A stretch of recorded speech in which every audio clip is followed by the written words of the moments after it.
Summer டிப்ஸில் ஏதோ ஒன்று மறந்துட்ட மாதிரி தோணுச்சு. என்னடா மறந்துட்டோன்னு யோசிச்சுருந்தா நேற்று ஒரு பேஷண்ட் வந்தாங்க. என்னடான்னு கேட்டால் ஒரே வேர்க்குரு. அடாடா இது ரொம்ப முக்கியமான விஷயமாச்சு அப்படின்னு. என்னென்னா அந்த பையன் வந்து கிரிக்கெட் கோச்சிங் போகிறானாம். இப்போ எல்லா பேரண்ட்ஸுக்குலையுமே வந்து சம்மர் வந்திருக்கு, ஏதோ ஒரு கோச்சிங் அனுப்ப தான் செய்வாங்க. ஸ்கேட்டிங்காக இருக்கட்டும், கிரிக்கெட்டாக இருக்கட்டும், இல்லை வந்து ஒரு ஸ்விம்மிங்காக இருக்கட்டும், ஏதோ ஒன்று அவங்கவுங்களுக்கு என்னென்ன முடியுமோ அது எல்லாத்தையும் பசங்களை வந்து ஈடுபடுத்துகிறாங்க. இன்டோர் கேமாக இருக்கட்டும், இல்லை அவுட்டோர் கேம்ஸ் ஏதோ ஒன்று. இதில் சம்மர் நமக்கு வந்து பீக்கில் போகுது. இன்னும் ஹீட் வேவ்ஸ்லாம் வரும்போது வேறு சொல்லுங்கிறாங்க எப்போ மேலே. ஸோ வேர்க்குருங்கிறது ரொம்ப காமனாக எல்லாருக்கும் வரக்கூடியது. ஓகே, தவிர்க்கிறதுக்கு ஒன்றும் பண்ண முடியாது. உங்களுக்கு வேர்வை துவாரங்களில் வந்து அடைபடும் பொழுது தான் உங்களுக்கு இந்த வேர்க்குரு உருவாகுது.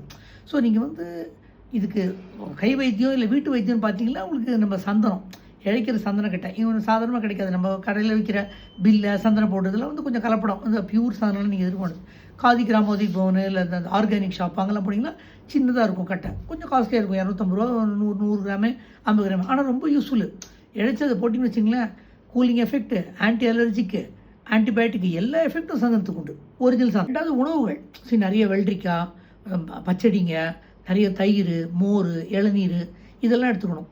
ரெண்டாவது வேர்வைகள் எங்கெங்கெல்லாம் வந்து உங்களுக்கு இந்த ஃபார் எக்ஸாம்பிள் கழுத்து இடுக்கு, அக்கிள் இடுக்கு, தொடை இங்கெல்லாம் வந்து உங்களுக்கு வேர்வை துவாரம் நிறைய வந்து வேர்வை வரக்கூடிய இடங்கள். ஸோ நல்லா வாஷ் பண்ணுங்கள், நல்லா கோல்டு வாட்டர் வாஷ் பண்ணுங்கள்.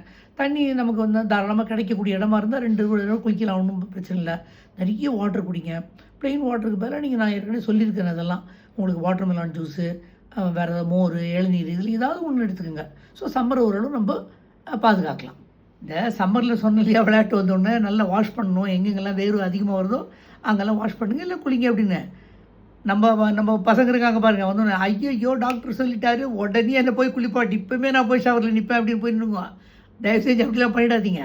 வந்த உடனே வேர்வை நல்லா அடங்கணும், கொஞ்சம் உட்காந்துருக்கணும், ஆசுவாசப்படுத்தணும், ஒரு வாட்ரு ஜூஸ் எதாவது கொடுத்துட்டு அதுக்கப்புறம் நீங்கள் குளிக்கலாம். குளிக்கிறது லூக் வார்ம் வாட்டரில் குடித்தா இன்னும் ரொம்ப இதமாக இருக்கும்.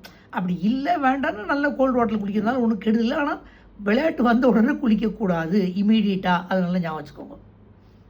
எதனால் வந்து நம்ம வந்து உடனே குளிக்க வேணாம்னு சொன்னால் அதில் ஒரு ப்ராப்ளம் இருக்குது. சில பேருக்கு வந்து இது மாதிரி வந்த உடனே குளித்தோம்னா உங்களுக்கு கோல்டு பிடிக்கிறதுக்கு வாய்ப்பு இருக்குது. இந்த வீசிங் மாதிரி உள்ள இழுக்கிறது மாதிரி வரும்.